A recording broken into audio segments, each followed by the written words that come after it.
Triambakaya Jamahe Sugandhim Pushtivardhanam Urvarukamiva Bandhanam Mrityos Mukshiyamamritat Om Namastê.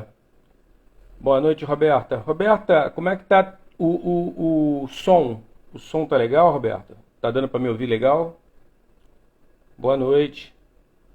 Triambakanya Jamahe Sugandhim Pushtivardhanam. Namastê, Micael. Tudo bem? Harion. O som tá legal? Tá bom? Beleza, beleza. Então nós vamos começar. Vamos falar hoje sobre flexibilidade. Saudações, Sueli. Namastê. Vamos falar sobre flexibilidade hoje. Isso é muito importante, cara. Eu ainda estou me organizando aqui para os problemas técnicos em casa. Vocês desculpem aí o atraso de ter entrado, mas problema de energia elétrica, né? Então, estou ajustando. Namastê, boa noite. Então nós vamos lá, vamos começar a live. Então, eu queria começar a live fazendo uma pergunta a vocês.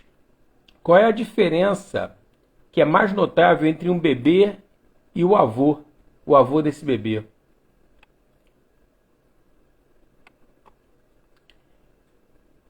Antes que você responda, eu digo o seguinte. Vou fazer uma pergunta. Respondendo a minha pergunta, eu vou fazer uma outra pergunta. Não será a flexibilidade dos tecidos do corpo do bebê?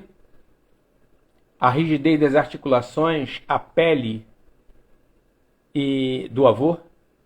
Será que não é isso? Sim, flexibilidade. A diferença é essa, né? Os tecidos do bebê são mais flexíveis do que o do avô.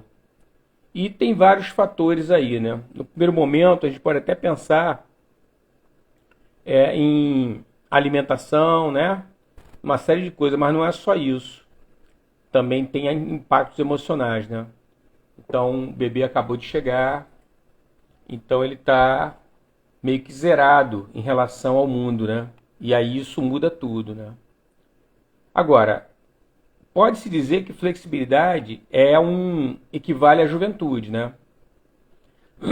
Enquanto nossos tecidos permanecerem flexíveis, macios, independentemente da idade, tá? Cronológica, né? Do seu documento de identidade, pode-se dizer que esse organismo ele pode ser considerado jovem, tá? E inversamente, uma pessoa que tem, por exemplo, mais de 30 anos, mas tem um corpo rígido, ela já está no processo de envelhecimento. Então, o envelhecimento na visão do yoga tem muito mais a ver com inflexibilidade do que com qualquer outra coisa, tá? E quando nós falamos sobre flexibilidade, entenda que nós estamos falando sobre metabolismo também, tá? E o nosso metabolismo não é só o que nós comemos, mas também sobre as nossas emoções, nossos pensamentos, tá? Nossos anseios, os nossos temores. Tudo isso faz parte do nosso metabolismo.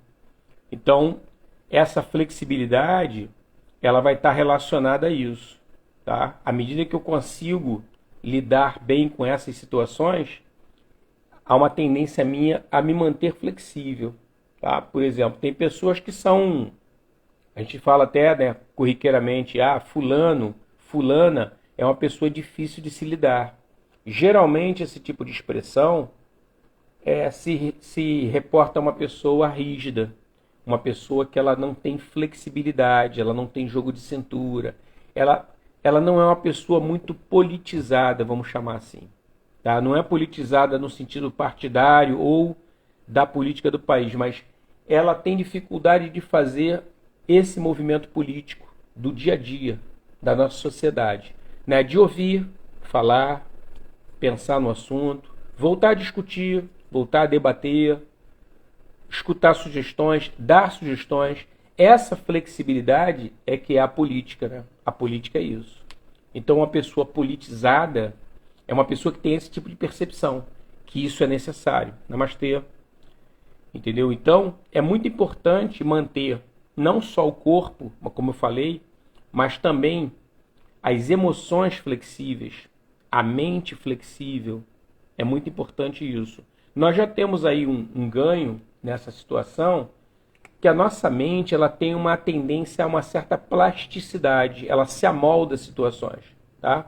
Então, você às vezes vai para trabalhar num lugar em que as pessoas têm um determinado comportamento. Apesar de você ser uma pessoa diferente e única no universo, há uma tendência natural de você namastê, para você curtir o bom ambiente dessa corporação, desse ambiente de trabalho que você está vivendo. Você começa a entrar em quê? No processo político dessa empresa. Então você negocia coisas, né? Olha, você almoça, você vai almoçar agora, depois eu vou, quando você voltar eu vou. Isso é política. A gente está fazendo política, entendeu? A gente está negociando coisas. Então, por exemplo, olha, a comissão dessa venda aqui, vamos fazer um negócio? Vamos repartir ela? Na próxima eu te dou uma forra. Acabou. Isso é política. Neuroplasticidade, né? Adaptação ao ambiente, isso aí. Então isso tem a ver com nossa questão de você ter essa consciência de flexibilidade, sabe? Porque não dá para ter tudo. A gente tem uma ideia, muitas vezes, no começo da vida, que é próprio da falta de maturidade, um tanto infantil. Ah, eu quero tudo para mim e quero tudo de bom. Nem sempre a gente vai conseguir isso, entendeu? Mas a gente vai conseguir algumas coisas e outras a gente vai ter que abrir mão. Falar, não, tudo bem. Porque, por exemplo, quando você muitas vezes se relaciona com uma pessoa, com um grupo, existem muitos interesses em jogo. Então é natural de você ceder para você ganhar, entendeu? Essa troca. Isso é muito importante. Ter essa consciência, tá? E aí o restante é só bate-papo, né? É trocar ideia e ajustar isso, né? Então, esse sentido é impossível. É por isso que parece que é impossível pensar de fato, né? E que o yoga, no sentido pleno do termo, não seja flexível, né? Então, adquirindo maior flexibilidade e preservando essa flexibilidade, né? O praticante de yoga, ele vai tentar o quê? Alcançar a juventude dos seus tecidos e também do seu organismo. Então a ideia do yoga é uma ideia mais interna do que externa. Vocês observem o seguinte, quem é praticante sabe que no início das nossas práticas, pelo menos na escola Jaya, nós fazemos alguns criais, algumas purificações, né? Então tem o Agnisara, que você solta o ar dos pulmões e movimenta a barriga para dentro e para fora. Você está com a perna levemente flexionada e o peso do tórax todo apoiado em cima das coxas. Então aquele trabalho ali do abdômen, aquele trabalho é um trabalho de purificação. Então você está mexendo com os órgãos internos, mecanicamente você está fazendo com que eles se mantenham em forma. E aí as pessoas no primeiro momento, elas podem até imaginar o seguinte, poxa, aquele exercício ali é legal, porque o professor falou que é bom para prisão de ventre, para combater prisão de ventre e tudo mais. Sim, é verdade. Mas eu não sei se vocês já pararam para pensar o seguinte, internamente, os nossos órgãos, eles não estão soltos lá dentro. Quem segura os órgãos nas posições adequadas, namastê, para eles não ficarem empilhados namastê, são músculos internos, que seguram o fígado na posição dele, o baço na posição dele e assim por diante. Então, quando você vai fazer o Agnisara, que você está movimentando, você está fazendo um trabalho de purificação ali, mas mecanicamente você está agitando essas vísceras, esses órgãos internos e a musculatura que está ligada a eles. Essa musculatura é a musculatura de sustentação. Tá? Então, nesse tipo de movimento, você vai trazer tônus, trazer sangue para essa musculatura para que ela se mantenha. Você já deve ter escutado falar sobre queda de bexiga. Queda de bexiga namastê, é quando a bexiga sai da posição dela correta. Ela se desloca. Entendeu? Então, à medida que você vai fazendo esse tipo de prática, você vai tonificando essa musculatura, trazendo mais sangue para ela. Então, a tendência é o quê? Ela se preservar mais tempo. Por isso que a pessoa com idade avançada, que é praticante de yoga, com dedicação, está sempre praticando, ela consegue se manter o bom funcionamento dos seus órgãos por mais tempo. Porque se um órgão, olha só, nós não somos ilimitados, nós somos limitados. Se um órgão sai da cavidade dele, do local que é para ele ficar, e desce, eu estou dando um exemplo de descer por causa da força da gravidade, que força tudo para baixo, e ele desce, ele automaticamente ele vai apertar um outro órgão que está mais abaixo dele, e assim por diante. Então, fazendo com que ambos não funcionem bem. Entendeu? Isso é um exemplo de envelhecimento. Foi o que eu falei quando eu falei sobre a questão da visceraptose. Perfeito, Fred. Quando eu falei sobre a questão do envelhecimento, né, eu estou falando disso. Porque o envelhecimento é a minha incapacidade de funcionar bem. Por isso a rigidez. Por isso a minha limitação. Entendeu? Então, à medida que eu vou... Namastê, Suzane. Por isso, à medida que eu vou fazendo esse tipo de trabalho, naturalmente os meus órgãos vão conseguindo se manter flexíveis e jovens, me dando uma longevidade em boas condições. Isso é muito importante, tá? Porque não adianta você chegar a uma idade avançada em más condições. Aí não faz sentido, né? É uma coisa precária. Então a ideia é você chegar com uma idade avançada, mas tudo funcionando, né? Você não tem problema de escape de urina, você não tem problema de escape de fezes, porque isso acontece, entendeu? Isso é o quê? Musculatura esfincteriana, tá? E que você tem como trabalhar através de mudras, de bandhas, você tem como trabalhar isso, né, no yoga. E, inclusive, uma coisa que ajuda muito são as invertidas. As invertidas ajudam muito porque, olha só, se você não tem problema de hipertensão arterial, ou um aluno teu, você pode fazer o seguinte, você imagina, você mudando a posição do corpo, a gravidade não vai mudar, ela vai continuar forçando tudo para baixo. Só que se a parte inferior do seu corpo está virada para cima, o que acontece? Os órgãos começam naturalmente a voltar para a posição deles de origem por causa da gravidade. Entendeu? E você fazendo a estimulação, a tendência é você o quê? Recuperar a sua saúde, rejuvenescer seu organismo. Entendeu? Então há todo esse trabalho dentro do yoga, das práticas, né? Com esse tipo de finalidade, porque é uma coisa que é entendida como sendo adequada, né? Então, tem esse aspecto. Tá? E o que mais que eu podia falar com vocês? Porque essa questão é um dos principais objetivos das asanas, né? A questão da flexibilidade. Só que ela vai além da simples mobilidade de articulação e do corpo, né? Então, o yoga, ele tende a criar acrobatas, né? Essa que é a realidade. Não é menos verdade. Então, nós admiramos outros praticantes de yoga, né, que fazem bem a prática, né? Quando tivermos assim uma oportunidade de ver essa prática, sempre é enriquecedor. Você vê um outro professor, um outro praticante que pratica bem, né? Muito alinhado, muito alongado, isso aí realmente é bacana, né? Só que isso aí não é a finalidade, tá? Só que isso também é uma indicação de um determinado estado do organismo. Então, deve ser visto dessa maneira, tá? Se você vê uma pessoa com grande flexibilidade, você pode ter ideia de que essa pessoa está trabalhando o seu rejuvenescimento. Isso aí é uma coisa que pode ser analisado dessa maneira, tá? Mas a questão da acrobacia não é a finalidade.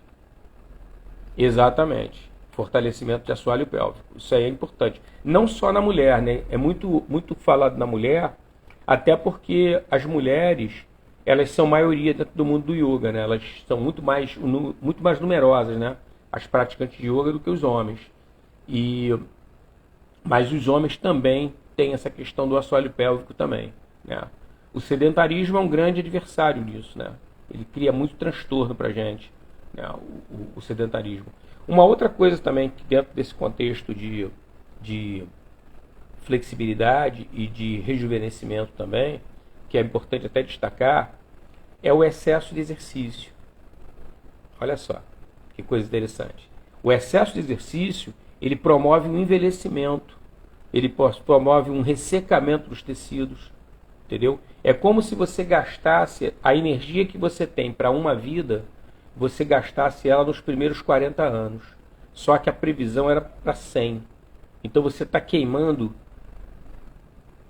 sabe, muita energia desnecessariamente. Eu não sei se vocês já tiveram essa oportunidade de observar corredores de maratona ou corredores de supermaratona, que eu também não sei se vocês sabem que existe isso.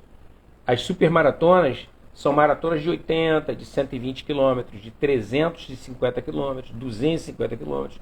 Isso são maratonas que existem. Poucas pessoas participam, né? Elas não são nem muito difundidas, mas existe um grupo de pessoas que participam desse tipo de prática. Tem condicionamento para isso, trabalho mental. Só que o que acontece é o seguinte, né? Se você não cuidar bem desse trabalho, você entra num processo de envelhecimento precoce. É aquilo que eu falei. Ah, sim, com certeza. A prática que o pessoal difundiu agora de vácuo, né, para redução de volume abdominal. É, é perfeito, Roberta. O envelhecimento fica bem evidente, né? Você pega um corredor de maratona, por exemplo, por volta dos 30, 40 anos, ele aparenta ter bem mais. Ele aparenta ter bem mais, sabe? E esse excesso de exercício, ele drena a nossa energia. Então o exercício, ele deve ser entendido como algo que deve ser feito com moderação, sabe? Outro dia uma aluna perguntou para mim assim, professor, não entendo por que meu marido não ganha massa muscular. Aí eu falei assim, ele se alimenta bem? Ela falou, se alimenta bem. Perguntei para ela assim, ele faz exercício? Faz bastante exercício. Aí eu perguntei para ela assim, ele faz repouso? Aí ela regalou o olho, repouso? Não, ele nunca faz repouso. Eu falei, esse é o motivo dele não ganhar massa muscular. Porque você tem que ter isso. Boa alimentação, exercício adequado para o que você está buscando, ou para a tua necessidade, ou para o teu biotipo, exercício adequado e repouso. Se você não faz repouso, você não se desenvolve. Essa é a realidade, entendeu? Então, eu expliquei para ela isso, não sei se o marido dela conseguiu fazer, mas o repouso é extremamente importante, tão importante quanto fazer exercício, repousar, sabe? Então, e vocês veem o seguinte, não querendo falar mal, mas mostrando a diferença entre educação física e yoga.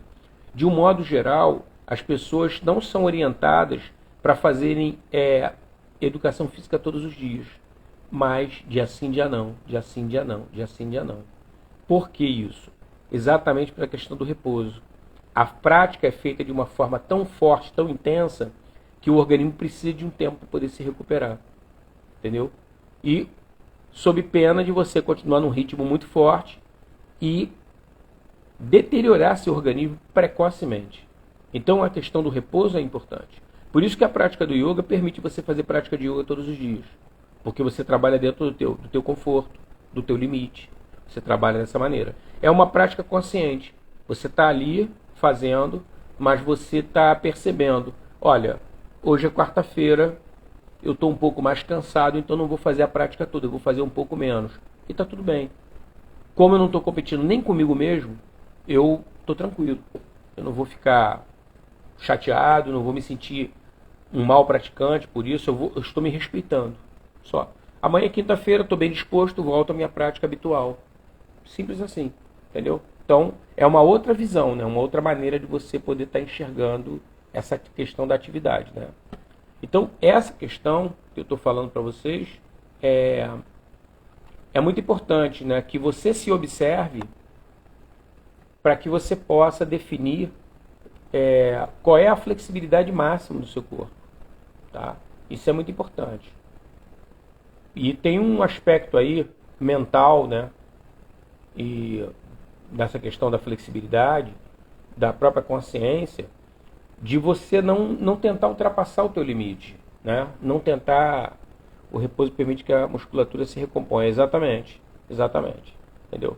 E o que acontece é que essa atividade intensa, ou até desmedida, de você de repente não saber a hora de parar, ou de diminuir o ritmo, é que muitas vezes leva você para lesões, né? Para fadiga. Então isso é muito importante que você possa estar atenta para não deixar isso acontecer. Tá? Então isso é uma coisa muito importante dentro desse quadro de flexibilidade. Porque não existe, né? Não existe flexibilidade infinita. Não existe isso. Nós temos uma limitação, tá? Agora, à medida que você conhece a sua Constituição, você percebe, olha só, eu acredito que algumas pessoas dentro da live devem conhecer minha filha, a Anjali. O que acontece é o seguinte, a Anjali, ela tem uma flexibilidade grande, corporal, que tem uma relação com a síndrome de Down. Não que todos os sindrômicos de Down sejam flexíveis, tá? Mas muitos sindrômicos são flexíveis, tá? Então isso é uma característica. E tem pessoas que não têm síndrome nenhuma e são flexíveis.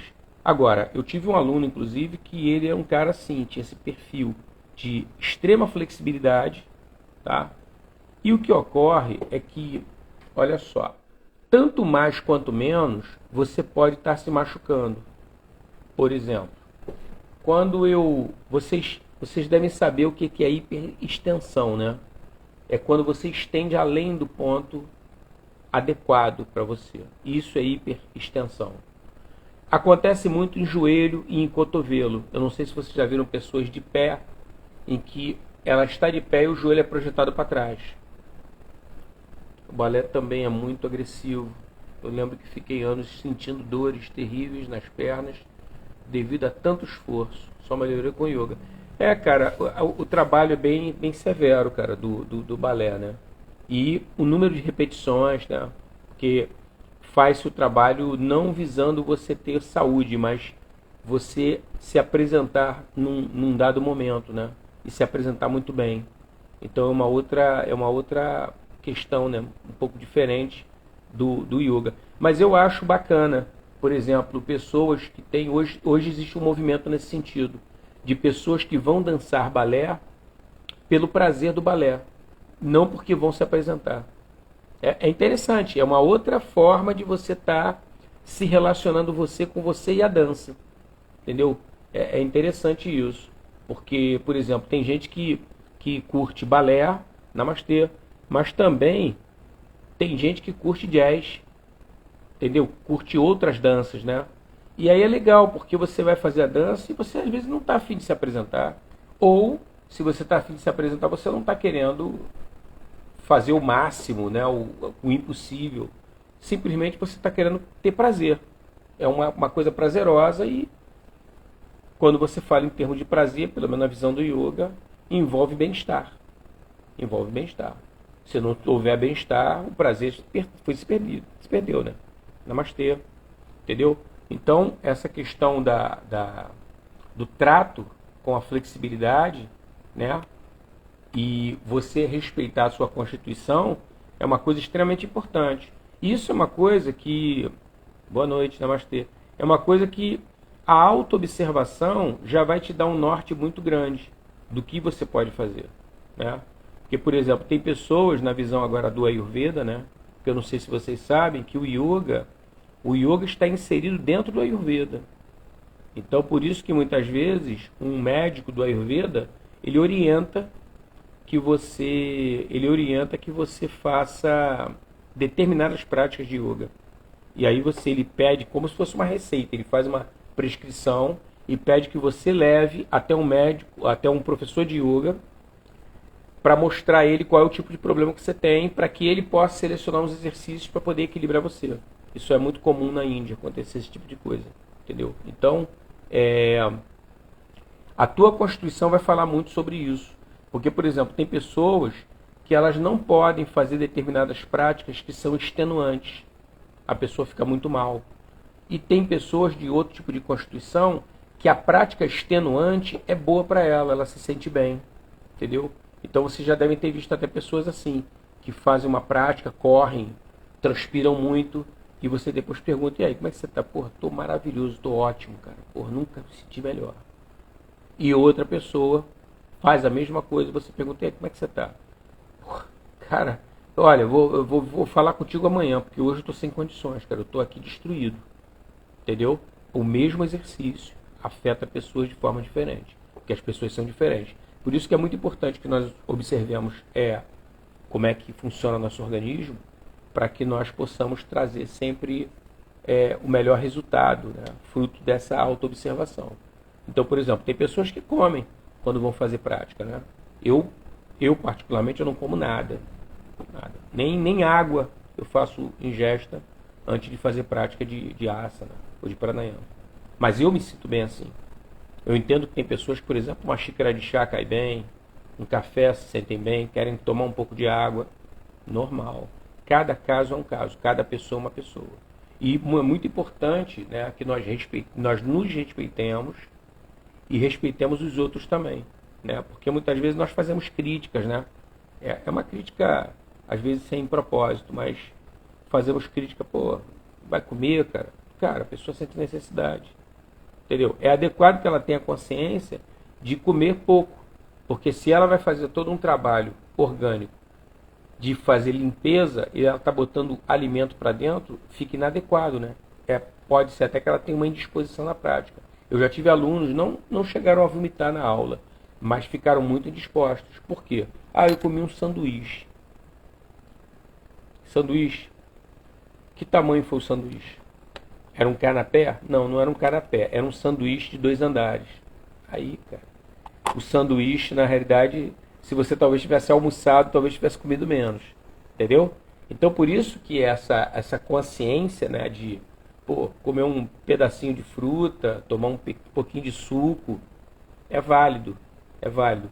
O importante é você perceber que aquela quantidade de alimento não vai criar transtorno para você em relação à prática, né? Isso é muito importante, tá? Então, voltando à nossa questão, há uma questão aqui que acho que é dito o seguinte: eu já escutei muito isso, é possível que vocês tenham escutado também. Poxa, se o Alexandre, em vez de aprender yoga aos 20 e poucos anos, ele tivesse aprendido aos 15, ele seria um praticante muito melhor do que ele é hoje. Com a experiência que eu tenho, eu diria para vocês, talvez. Por quê?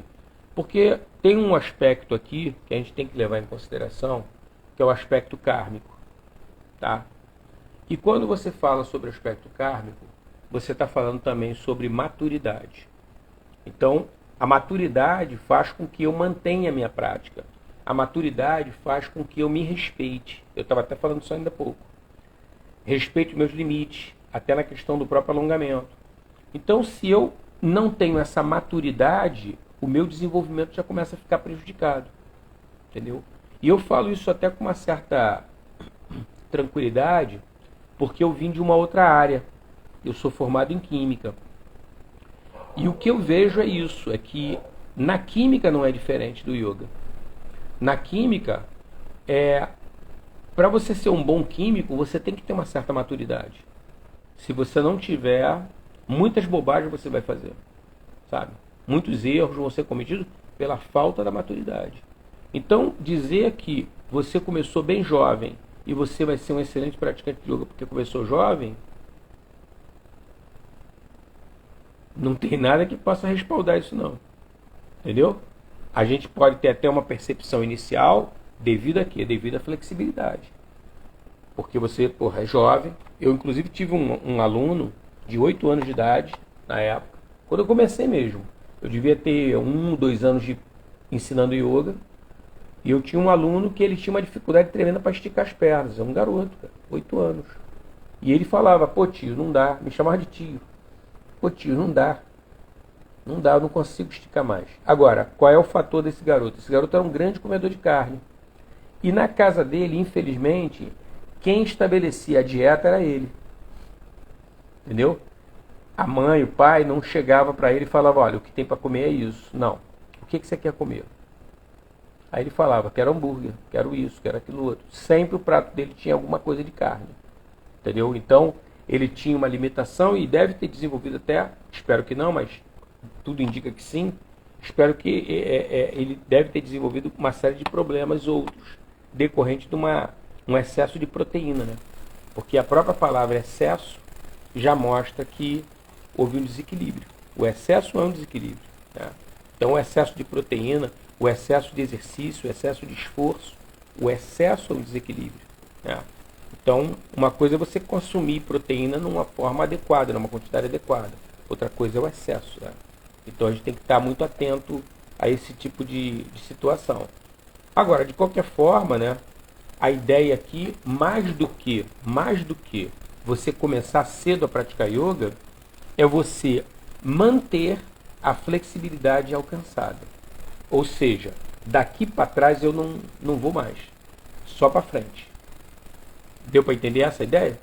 A ideia é essa. Então, uma vez que você alcançou uma determinada flexibilidade, você zela por ela para que ela possa avançar, você possa conseguir mais flexibilidade do que você tem, não menos. Mas como? Uma prática consciente. E a prática consciente, como eu falei ainda há pouco para vocês, envolve isso. Envolve essa percepção de desconforto, tá? Eu nem gosto de falar a palavra dor, porque a dor indica que você já passou do ponto há muito tempo. Eu estou falando de desconforto, porque até aquele milionésimo de segundo anterior, você estava confortável. Agora passou, é agora que começou o desconforto. Imagine quem faz dieta cetogênica. Cara, dieta cetogênica. Então essa questão do excesso de proteína, cara, é complicado. É complicado, entendeu? Mas o que ocorre é que essa percepção nossa deve estar sempre sendo aguçada da questão do conforto. Não. Aguça, observa. E tem um detalhe, eu costumo falar com as pessoas o seguinte: quando você está fazendo a tua prática, você está olhando para algum lugar ou prestando atenção na parte anterior do seu corpo. Mas olha só, quem foi que disse que para onde você está olhando, seja seu corpo ou não, vai estar o desconforto? Muitas vezes está numa região que você não está nem olhando, está na parte posterior do seu corpo. Às vezes está nas costas, às vezes está na panturrilha, que está na parte de trás. Então essa percepção do corpo, ela não deve se limitar apenas aos olhos. Você tem que usar o corpo todo para ter essa percepção, principalmente a questão tátil, né? Desconforto de pele, de musculatura, entendeu? Então eu conheço um camarada que ele pegou um peso tão grande, olha só, ele pegou um peso tão grande, ele pegou um motor de carro no braço, que ele rasgou o bíceps dele.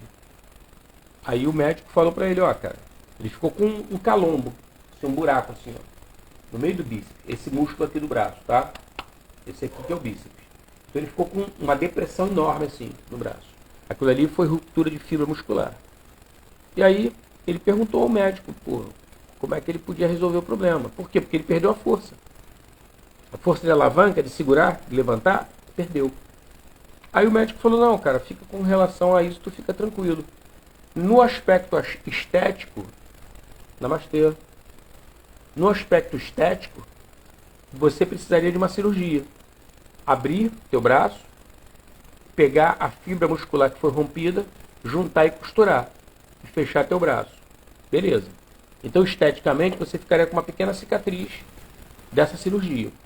Agora, sobre o aspecto funcional, daqui a umas 2, 3 horas, teu braço está de novo com essa mesma potência. Porque a fibra muscular, apesar de ter sido rompida, ela vai se rearrumar.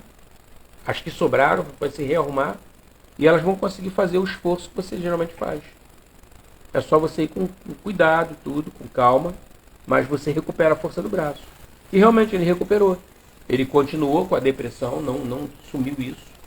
Diminuiu, mas não sumiu. Tá? Agora você vê o seguinte, né? Ele perdeu, por que eu falei isso? Ele perdeu esse time, essa percepção do conforto lá atrás. Lá atrás. Então por isso que é muito importante a gente ter um cuidado nesse uso corporal para que você não passe do ponto. Entendeu? E possa se lesionar, né? E aí, obrigatoriamente, vai ter que ficar sem fazer prática durante um tempo para poder recuperar o organismo, tudo isso. Então, é um prejuízo grande, né? Não é só aquele prejuízo do momento. Posterior também tem alguma coisa para poder você tá passando, né?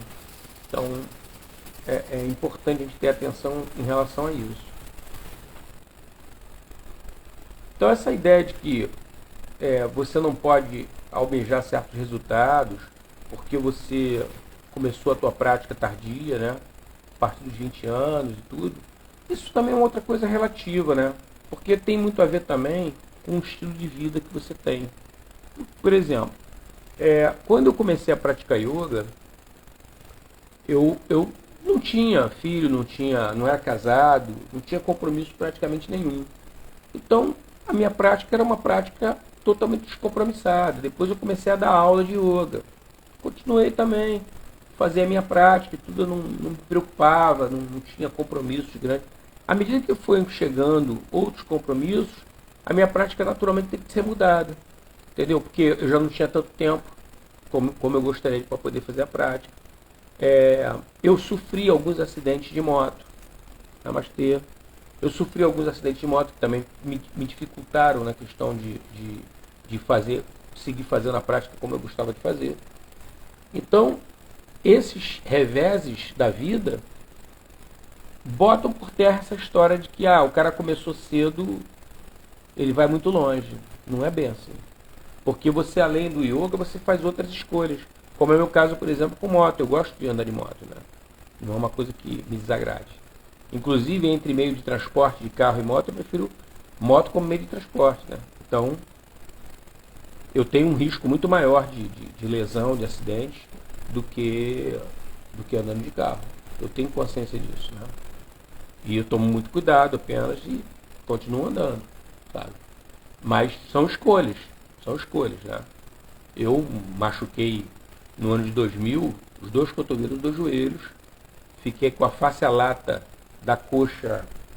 A face é essa musculatura que tem branquinha, que fica segurando a carne. Já deve ter visto em açougue, aquela película branquinha, aquilo aqui é a face, para quem não souber. Eu amassei essa face, né? Pegou os nervos da lateral externa da coxa direita, e eu fiquei com ela dormente há alguns anos, cara. Entendeu? Então são coisas que você faz, são escolhas que você faz e que podem levar você de repente para uma prática diferente, né? Mudar a tua prática, né? Entendeu? Então essa questão da flexibilidade, eu estou com 12, estou com 15 anos, não é necessariamente uma condição para que você possa ter um bom desempenho, né? E tem um detalhe também, né? O yoga nos leva para a gente viver um dia de cada vez. Almejar resultado é uma bobagem, né? Porque são tantas variáveis que tem no meio do caminho que não fazem muito sentido você ficar fazendo cálculo. Eu quero me tornar um yogi fazendo isso, aquilo outro. Quando eu chegar a tal idade, eu quero estar na condição. É uma bobagem. Isso aí é uma coisa que não faz muito sentido, né? Em termos de yoga. A ideia é você viver um dia de cada vez, né? Sabe? Você ir resolvendo os problemas à medida que eles aparecem. Não você ficar, sabe, sonhando. Que a gente chama isso de sonho, né? Você sonhar acordado, né? Ficar desejando isso, desejando aquilo. Isso aqui seria bom. Quer dizer, enquanto você está sonhando, as coisas estão acontecendo à sua volta e você não está tomando as providências adequadas para elas, né? Então, uma desvantagem muito grande do sonho é essa. Entendeu? A pessoa perde parte da própria vida, né? Sonhando. Não está presente, a mente sai, a mente vai onde o sonho está. Então, a gente tem que ter um certo cuidado de não cometer esse tipo de erro. Porque tem isso. Quando eu estou falando sobre a questão de você cometer erro, eu estou falando sobre padrões mentais, né? Entendeu? Padrões mentais. Então, se você começa a estruturar um padrão mental numa determinada prática, por exemplo, de um desejo constante, você vai ter dificuldade. Você com certeza vai ter dificuldade para poder superar isso. O ideal é que você tenha uma mente, sabe, flexível, mas uma mente bem treinada, incisiva. Olha, eu quero me concentrar aqui agora. Acabou o mundo. Isso é o ideal. Isso é o ideal. Até porque nós estamos falando de yoga. Quando você fala de yoga, não tem como você não falar de meditação. Você vai ter que falar de meditação. E a meditação é um outro aspecto também, que eu ia deixar mais para frente, mas já que eu toquei no assunto, vamos falar sobre isso agora. A meditação é um outro aspecto que faz com que haja uma flexibilidade orgânica, mental, emocional. Porque o que ocorre é o seguinte, um outro fator de envelhecimento é a nossa conexão mental com o tempo. Tá? Isso aí é um outro fator que também que influencia muito. À medida que você vai praticando yoga, você vai se desconectando do tempo. O tempo para você já não importa, já não existe para você. Então você vai viver, como eu falei, um dia de cada vez. E aí pouco importa se é domingo, se é quinta, se é sexta, se é quarta, se é segunda, não tem a menor importância. Ah, em que ano eu estou? Pouco importa que ano você está. Pouco importa. Você começa a desconstruir isso. Ah, eu estou com 30 anos e não consegui alcançar o meu 1.000.000. Para o yoga isso não tem a menor importância, cara. E se você conseguir esse 1.000.000 que você quer aos 35, tá ruim? Entendeu? Então, as nossas escalas de valores, elas vão sendo questionadas e naturalmente elas vão sendo modificadas. Isso leva a você num processo também de flexibilização e automaticamente de rejuvenescimento. Esse é outro aspecto. Há uma coisa de uns 15 anos mais ou menos, eu estava perto da escola de aqui da ilha, eu estava atravessando a rua para ir dar aula. Aí era num outro endereço, mas é bem perto, né? Em relação ao que é hoje. Um outro endereço. Aí, quando eu estou atravessando a rua, eu vi 5 caras num ponto de ônibus conversando. Eu, no primeiro momento, eu achei que eu os conhecia, ou pelo menos alguns deles, né? Eu olhei, aí eu olhei bem e achei que não conhecia. Falei, pô, talvez sejam pessoas parecidas, mas eu acho que eu não conheço ninguém dali, não. Então, não cumprimentei ninguém, não conheço, continuei atravessando a rua. Um deles falou assim, porra, Alexandre. Aí quando falou meu nome, né, eu parei, olhei. Falou assim, porra, tô te mantendo dentro do formal, cara. Tu não envelhece, não? Aí, porra, eu olhei bem, porra. Eu conheci a voz. Todos os 5 tinham estudado comigo. Mas eles estavam com um estado de envelhecimento bem pronunciado, né? E aí, o que acontece? Esse processo de envelhecimento tem vários fatores, né? Por exemplo, tinha um deles conversando que estava no 3º casamento já em vias de se separar. E ele pagava pensão para os 2 primeiros. Então ele tinha 2 empregos para poder pagar essas pensões. Entendeu? São escolhas que você vai fazendo. Então, esse processo de preocupação excessiva, tudo isso colabora para que você possa entrar num processo de rigidez e de envelhecimento, né? Então é importante. O ideal é você remover o imediatismo da sua vida. É importante isso, bem observado. Porque o que acontece é o seguinte, a maior parte das coisas que acontecem com a nossa vida, olha o que eu vou falar para vocês. A maior parte das coisas que acontecem na nossa vida independe da nossa vontade. Independe da nossa vontade. Elas simplesmente acontecem. Se você tem uma certa flexibilidade, você se ajusta, se adapta. E você muitas vezes não tem como reverter a situação que aconteceu contigo, que se apresentou para você. Você não tem como, a maioria das vezes. Então o que você tem que aprender? A aceitar, a lidar com aquilo ali. Se você pode reverter, dá para reverter, você quer reverter, você acha que é uma boa escolha, reverte. Não tem nada de errado. Agora, se você percebe que não tem como reverter, cara, você tem que aceitar. Se você não aceita, você sofre. Se você sofre, você se enrijece. Se você se enrijece, você envelhece. Percebeu a lógica? Então, isso é uma coisa que tem que se ter em mente. Namastê. A gente tem que ter sempre esse tipo de coisa em mente. Não pode esquecer desse tipo de condição. Entendeu? Então, essas preocupações muito grandes, sabe? É muito importante você tentar desenvolver uma vida simples. É a resistência ao que é. Sim, é porque muitas vezes as pessoas entram em conflito, né? Entram em conflito. Não está do jeito que elas querem. Mas olha só, está do jeito que o universo determinou. Adianta brigar com o universo? Não. Você vai perder sempre. Então, nem perde tempo de brigar. Como as coisas se apresentam. Então, é muito importante a gente ter essa flexibilidade mental, que é um ajuste, sabe? De você observar para onde o universo está soprando. Quais são as tendências? O que está tendendo? É para lá que você tem que ir. E isso diz respeito a você. Pode ser que não diga respeito ao seu marido, à sua esposa, aos seus amigos, diz respeito a você. A tua relação com o universo, é importante que você olhe. E essa relação tem a ver contigo, com esse momento. Entendeu? Então, quando você começa a calibrar sua mente dessa maneira, as coisas mudam. Você já não entra tanto em choque, você não sofre tanto. Entendeu? Você lida bem com a diversidade. Eu não entrei em detalhes, né? Até porque aqui na plataforma não tem muito como você ficar fazendo esse tipo de coisa. Semana passada não teve a live, que é essa live de hoje. Era para ter acontecido uma semana atrás. Por quê? Eu simplesmente estava sem luz em casa. A casa que eu moro tem mais de 60 anos, tem uns probleminhas aqui. E faltou luz para poder eu fazer a live. O que eu vou fazer? Fui para a escola, preparei uma postagem e informei para as pessoas que eu não poderia fazer, que ficaria para essa semana. E aí eu fiquei procurando técnicos para poder resolver o problema. Encontrei um que veio aqui e resolveu o problema temporariamente. Algumas horas eu tive luz no domingo e voltei a ficar sem luz. E isso já tem o quê? Hoje tá completando 9 dias sem luz. Agora tem luz. Por isso que eu fiz a live em casa. Porque do contrário, eu teria feito na escola. Eu já tinha feito todo o esquema para fazer na escola. Eu tô citando isso para dar um exemplo a vocês como é que eu funciono, como é que eu aprendi a lidar com esse tipo de situação de adversidade.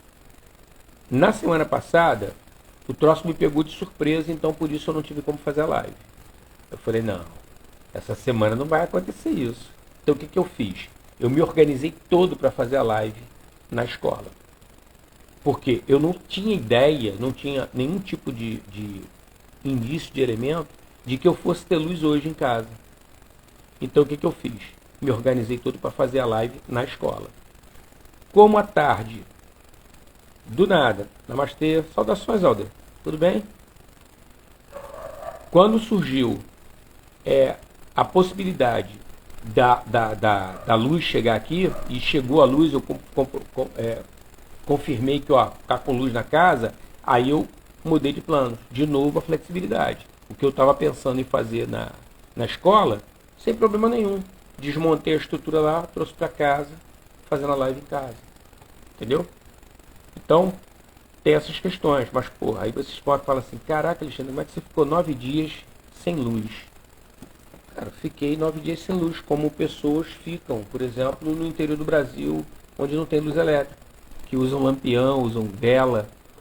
Isso acontece, cara. O problema maior não é a luz, o problema maior é a água. Aí a coisa complica. Mas, pô, graças a Deus não tive problema nenhum de água. Tem água em casa, sem problema nenhum. Então você se ajusta a esse tipo de coisa. Pô, mas você não viu televisão, não viu Netflix? Não vi, cara. Mas tá tudo bem. Entendeu? Dormi mais cedo, acordei mais cedo, fiz uma prática mais longa de yoga, porque quando você dorme mais cedo, você acorda mais cedo, tem muitos lugares que você não pode ir, então você obrigatoriamente tem mais tempo de ficar em casa e poder fazer a prática. Por exemplo, eu não sei que horas que vocês acordam. Se vocês todos aqui da live acordassem, por exemplo, às 3h30 da manhã ou 4, descansados, vocês podiam fazer uma prática de 2 horas até as 6. Entendeu? Que é quando a maior parte das pessoas acorda para poder ir trabalhar, fazer suas coisas. Então, a vantagem de dormir cedo e acordar cedo, a vantagem de você, por exemplo, e lógico, né, tudo isso é uma decisão sua. No meu caso aqui foi uma situação que aconteceu, mas é possível fazer. É só você pegar um pouco de disciplina, começar a trabalhar isso e você está conseguindo fazer. Se você dorme mais cedo, você tem condição de ter uma prática melhor. Essa que é a realidade. Entendeu? O dia, inclusive, rende mais para você. Tá? E tem um detalhe, né? De novo, aquele lance que eu tinha falado mais cedo na live, sobre a questão de você se conhecer o teu biotipo, né? O teu organismo. Muitas pessoas, pelo próprio apelo da internet, da televisão e tudo, elas dormem tarde. Mas a constituição delas não fica bem dormindo tarde ou dormindo poucas horas. Entendeu? Então o número de horas é insuficiente para se dormir. E existe também um outro fator também da janela temporal. Eu não sei se vocês sabem isso, a janela de tempo, janela de sono. Não sei se vocês sabem disso, né? Por exemplo, a minha janela de sono fica por volta de 7h30 da noite, tá? Geralmente me dá um sono grande ali. Eu vou lá, bebo uma água e continuo dando aula. Por quê? Eu dou aula geralmente até as 9 da noite. Né? Os dias que eu mais trabalho, fico até 9 da noite. Então, porra, não dá. Ou eu dou aula ou eu durmo. Não vai rolar as duas coisas. E aí o que acontece? Às vezes, não é meu caso, tá? Felizmente não é meu caso. Há pessoas que quando perdem a sua janela de sono, elas não conseguem de novo dormir. Então é o que eu falei, não é meu caso. Cheguei em casa, ou acabei a live. Cara, minha janela de sono é às 7h30. Cara, se eu fechar o olho ali, eu durmo. Eu não tenho essa dificuldade, mas tem pessoas que têm. Entendeu? Então por isso que quando você se observa, é muito importante que você priorize a tua observação, observar você mesmo. E não priorize a sociedade à sua volta. E quando eu falo sociedade, é até a família mesmo, né? Porque as pessoas têm organismos diferentes, entendeu? Então tem gente que fica bem dormindo mais tarde, tem gente que não fica. Tem gente que precisa de mais horas de sono, tem gente que precisa de menos horas de sono, sabe? Então, são características só. É só isso. 4 horas por dia. Porque essa história das 8 horas, o importante é isso, é você acordar descansado, acordar bem. Porque a história das 8 horas é uma média.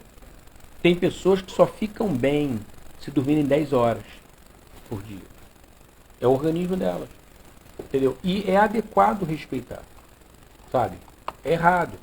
Então por isso que você de repente vai encontrar pessoas que dormem cedo, bem cedo, para poder acordar no horário que normalmente ela vai precisar para poder ir trabalhar, fazer outras coisas, estudar, enfim, entendeu? Ela precisa dessa hora de sono. Se ela não fizer isso, ela não vai ficar bem. Então, isso é importante. A mesma coisa é comida, né? O quanto você come, entendeu? Então, é importante ter essa consciência, né? E uma outra coisa também dentro dessa questão da flexibilidade, né? É nós termos aí uma percepção das nossas limitações. Podem ser limitações temporárias? Podem. Mas pode ser uma limitação com mais tempo do que uma coisa temporária, né? Parte da vida ou a vida toda. Cara, é uma limitação só, pô. Qual é o problema? Sabe? Quer dizer, porque eu não boto o pé atrás da cabeça, eu sou um praticante de menor qualidade? Não. Entendeu? Dos 84 mil asanas, se você não fizer, sei lá, meia dúzia, isso vai tornar você uma pessoa menos capaz? Não. Entendeu? Então isso é que acontece, que às vezes você vê, muitas vezes, um praticante fazer um asana com grande desenvoltura, mas porque o organismo da pessoa também ajuda, facilita. Eu comentei com vocês que eu tive um aluno com grande flexibilidade. É isso que eu estava pensando aqui, que eu tinha que falar com vocês. Quando eu falo para vocês sobre a questão da falta de elasticidade, é um problema. Falta de alongamento, de flexibilidade é um problema. Porque você pode ganhar muito em termos de musculatura, tornar essa musculatura mais curta e você limitar o movimento da articulação do teu corpo, das várias articulações, né? E o que acontece é que o excesso de liberdade, essa frouxidão ligamentar, esse alongamento mais, ele também pode machucar as articulações pela hiperextensão. Foi isso que eu comecei a falar e depois mudei um pouco o tema, né? Mudei um pouco do caminho. Mas é isso. Essa hiperextensão, ela pode ser lesiva ao organismo, machucar a articulação, porque ela passa muito do ponto, entendeu? Devido a essa flexibilidade, vamos chamar assim, de excessiva. O adequado não seria dizer isso, mas é uma flexibilidade sem controle. Sem controle, tá? Por quê? Porque eu quando falei isso, eu falei de propósito, para criar uma provocação aqui, para eu dar uma explicação para vocês. O que é uma flexibilidade com controle? É eu defender primeiro a minha articulação, porque é uma área nobre do meu corpo. A minha articulação pode ser de cotovelo, de joelho, de tornozelo. Eu primeiro reteso a musculatura para poder defender essa articulação, para não deixar que ela hiperestenda, e depois eu faço o alongamento. Entendeu? Então, por exemplo, em termos de perna, em termos de braço, é o que deve ser feito. Principalmente se você tiver uma constituição que permita. Você já deve ter visto pessoas assim, ó. Tá vendo aqui, ó? Aqui tá meu cotovelo, ó. Tá? Aqui, ó, é a parte da frente, né? Que é chamado de olho do cotovelo, tá? O meu braço não é tanto, tá vendo? Meu braço não é tanto. Ele tem uma leve hiperextensão, leve. Tem pessoas que tem isso aqui, ó, um calombo aqui. Isso é uma grande hiperextensão de cotovelo. Se a pessoa não retesar a musculatura do braço e até do antebraço para proteger a articulação do cotovelo, ela vai desenvolver dores a médio e longo prazo no cotovelo. Isso vale para joelho também. Entendeu? Então são articulações que nós temos que estar muito atentos em relação a isso, para que nós não criemos uma lesão silenciosa. Porque olha só, hoje você está fazendo, você é jovem, você não está assistindo absolutamente nada. Ou mesmo que você não seja jovem, você tem pouco tempo de yoga. Então aquele esforço, aquele movimento, tem pouco tempo que você está fazendo. Não sente nada. 20 anos depois, as dores estão aí. Entendeu? Então, isso é uma coisa ruim. Não é bom. É importante proteger essas áreas do corpo, né? As articulações, para que você possa ter elas em bom funcionamento sempre, né? Então, o yoga, eu falei até isso mais cedo, ele não se trata nem de competir consigo mesmo, tá? De, eu vou além, porque eu já cheguei num ponto, agora eu quero ir além. Nem isso se trata. É o que eu falei, é uma coisa que você tem que deixar fluir. Você observar para onde o vento do universo vai te levar. Não esquenta a cabeça com o resultado. Isso aí é bobagem. Isso aí não tem relevância nenhuma para a prática do yoga. Entendeu? Então, é muito importante isso. Nós termos isso em mente.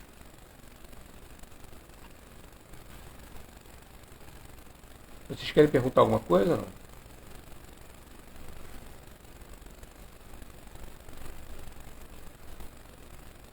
Uma coisa que eu observo, e aí vocês me corrigem se eu estiver errado, é que quando você começa a praticar yoga, é dado uma certa frustração nas pessoas, né? Porque, por causa de movimentos diferentes, algumas pessoas têm uma desenvoltura muito pequena em alguns asanas, né? Algumas posturas. Mas isso é uma coisa normal, natural de acontecer, né? Porque é como se o asana fosse um molde e o seu corpo tivesse que se amoldar a esse molde. Então, é uma coisa que vai levar um certo tempo. Não é uma coisa instantânea. Então, por isso que eu estou citando a primeira aula que você está fazendo de yoga, né? A própria questão da respiração, há uma tendência às pessoas a respirarem pela boca, seja captando ar ou exalando pela boca, né? Yoga não trabalha com a boca, né, para respirar, só o nariz. São raríssimos os pranayamas e algum outro tipo de movimento que é feito pela boca, né? Nessa série agora de primavera nós temos até a postura do leão, que é uma exalação feita com a boca, mas ela é muito pontual. São poucos asanas que fazem esse tipo de coisa, né? Então, o mais adequado é o nariz, né, de se respirar. E o que acontece é que, por exemplo, essa postura que é chamada de postura da pinça, é chamada de Paschimottanasana, vocês devem saber qual é. Tem pessoas que têm os joelhos, pelo encurtamento da musculatura, elas não conseguem esticar completamente as pernas, né, e segurar nos pés. Para que elas possam segurar nos pés, elas têm que necessariamente flexionar os joelhos, né? Então, a ideia é que parece parecem que as costas elas são tão flexíveis quanto um cabo de vassoura, né? Então a pessoa tem uma limitação muito grande. Só que o que acontece é que essa limitação tem um fator de musculatura posterior de coxa. Isso é um fato. Essa musculatura tende a encurtar, principalmente para pessoas sedentárias.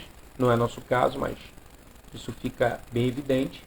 E um outro aspecto é o seguinte: quando você faz uma anteroflexão, uma flexão para frente, quem vai mandar nessa flexão é o teu quadril, não é a coluna. As pessoas, de modo desavisado, elas fazem a flexão usando a coluna. Isso é errado. A coluna tem que estar sempre fazendo o quê? Uma extensão, ganhando espaço. E a flexão é feita no quadril, entendeu? Na virilha. É ali que é feita a flexão. Então, se você faz flexão na virilha, se você alonga alonga teu quadril, faz flexão no quadril, a tendência é você ter o teu quadril alongado, a musculatura trabalhada e alongada, e você diminuir possibilidade de lesão em joelho. Porque quando o quadril não faz o trabalho dele, parte desse trabalho é feito pelo joelho. Então, a pessoa que tem quadril duro, rígido, sem muita mobilidade, ela vai ter uma tendência a ter problemas de joelho. Tá? Então, isso é um outro aspecto também que a gente tem que estar observando. Tá? Bom, gente, conversamos bastante sobre flexibilidade. Tem até mais algumas coisas que a gente pode conversar, mas podemos fazer uma outra live para isso. Eu estou preocupado, são 10h11, de repente o Instagram tirar essa live do ar e a gente não aproveitar nada, né? Até para outras pessoas que não estão na live poderem assistir e compartilhar esse conhecimento, né? Então eu vou, se vocês não têm pergunta, eu vou encerrar a live e vou deixar gravado aqui para vocês, tá? Queria agradecer a vocês a presença. E quarta-feira vou trazer um outro tema para a gente poder estar conversando, tá? Eu tenho achado essa troca com vocês assim bem produtiva, bem importante, tá? Se vocês tiverem sugestão de tema, coisas que queiram saber, manda, porque não tem problema nenhum. A gente pode estar ajustando tanto com o conteúdo que eu estou passando para vocês, quanto a dúvida, né? Tá legal? Gente, obrigado pela presença. Uma ótima noite para vocês, uma ótima semana. Só lembrar que vai ter um workshop de Ticum agora sábado aqui na ilha, dia 28. Se vocês quiserem participar, eu mandei para vocês aí a programação. Se alguém não tiver, faz um contato pelo direct que eu mando, tá? Ou me manda pelo WhatsApp que eu mando também, não tem problema nenhum. Tá legal? Se quiserem participar, aqui a escola sempre faz um precinho bacana para quem é aluno da escola e para quem já foi também. E para quem não é e quiser passar a ser, a escola está sempre aberta para estar recebendo mais gente. Tá legal? Gente, brigadão, uma ótima noite. Namastê, Harion.